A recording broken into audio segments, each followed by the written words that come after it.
Atumia na airĩtu arĩa makoretwo magĩthaka mathako ma gũteng'era gũkũ bũrũri-inĩ nĩo matongoretie harĩ ciĩko cia kũnyarirwo, kũhũrwo na angĩ kũgerwo ngero, kũringana na riboti ĩrĩa ĩrekereirio nĩ rũhonge rwa kũhũrana na ciĩko cia ũnyamaria wa atumia na ciana. Akĩaria hĩndĩ ĩrĩa maabitha rũhonge rũrũ maracereire gavana wa Murang'a wabici-inĩ yake, mũrũgamĩrĩri mũnene wa rũhonge rũrũ Purity Ngina augĩte ciĩko ici nĩ ciongererekete na gĩcunjĩ kĩa 70%. Matters of gender-based violence are criminal, they should be reported, and the law enforcers should take charge of that. But it is not good to always go to the court. We think it is good to prevent. Prevention is better. And so any programming for National Gender and Equality Commission will always be geared towards preventing, ensuring that Equality and Inclusion Technical Working Group is working, ensuring that children understand matters of gender-based violence and the reporting process.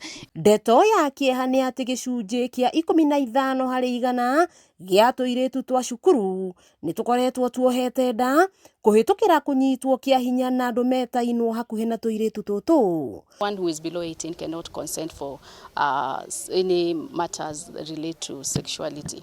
And hence, we have been looking at that data. We have designed programs. We have been visiting different counties to ensure that we educate Wanjiko in terms of the law, but also we sensitize on respect of life, respect to freedom to choose. Gũkĩrĩ ũguo rũhonge rũrũ rũkagathĩka kambĩini guothe bũrũri-inĩ ya kugĩrĩria ciĩko ta ici na kuhinyĩrĩria kĩhoto kĩa arĩa othe makoretwo makinyamario. If you look at this case that we have just highlighted, this woman doesn't want to go to where the brothers want, and what do? They start fighting. They start fighting that. But also we are holding the government accountable, because if we have a backlog of SGBV cases in some counties, it will tell us that something must be done. Mamũkĩrĩtwo wabici-inĩ ya gavana nĩ mũnini wa mwandĩki kaunti ĩno ya Murang'a nĩwe Bernard Kariuki, ũrĩa ũganĩte mĩtaratara ĩrĩa ĩrĩho ya kũgitĩra atumia na ciana. For the programs that we do, we try as much as possible to ensure that we put gender equity into perspective.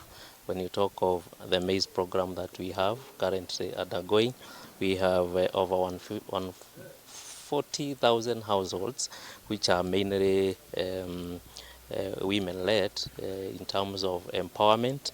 We have Kangata Care, 40,000 households. If you look at all these households, majority of them, we focus on empowering the women, because we believe that when you empower a woman, you empower the society. Wakiigua kamũgwa ngunyĩra nĩguo ngururĩrie na ngũthĩrĩrie, tondũ gaka nĩ kanyaka ũhoro kuma metumi ndigi magũrũ. Rĩtwa rĩakwa nĩ Sarah Wambui wa Mwangi.